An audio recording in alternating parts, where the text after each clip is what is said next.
Last week, I did a video reacting to the clip where Shawn Ryan handed Gavin Newsom a gun.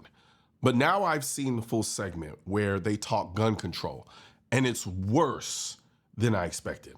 This video is going to break down everything he said line by line and show you how a slick politician like Newsom twists facts, spins stats, and hides behind every emotional manipulation to justify stripping away your rights. So let's get into it. I'm just curious. We see a lot of the cities that that you can't conceal carry, or it's extremely hard to get concealed carry, or you know, California being one of them, Illinois, New York. I mean, do you think that everyday citizens carrying a gun reduces crime or increases crime? I think the evidence suggests the opposite. It increases the likelihood of a gun death.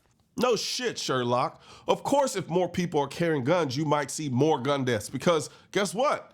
Some of those gun deaths are criminals getting shot mid-crime by people defending themselves. But this is what Newsom does. He plays this slick little game of words. He doesn't say crime goes up. He says gun deaths go up. Why? Because that phrasing triggers your brain into thinking guns are the problem. But let's break that down. If you've got more guns in one state than the other, obviously the number of deaths involving guns is going to be higher in that state. That doesn't mean it's more dangerous. It just means the tools used are different. You know where the gun death rate is low?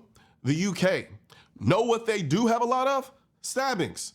They don't call it London anymore. They call it knife crime capital of the world. You've got acid attacks, machete rampages, and criminals robbing people with kitchen knives because guns are banned. So yeah, their gun deaths are low, but their violence, not so much. This is where Newsom's logic collapses. He hyperfixates on gun deaths as if that's the only metric that matters. People don't care if they're murdered with a gun, a knife, or a brick to the skull. They care that they were murdered. Now, let's talk homicide rates. The number of people who are actually killed, period. If Gavin's theory held any water, then states with easier access to concealed carry would have a sky-high murder rate. But that's not reality. Let's run the tape. New Hampshire, Utah, Idaho, Vermont, all of these states have permitless carry, meaning it's far easier to carry a gun than it is in California, and yet their murder rate is significantly lower than California's. California is literally #1 for gun control laws in the country and is one of the hardest states to get a carry permit. It isn't even in the top 20 for lowest murder rates.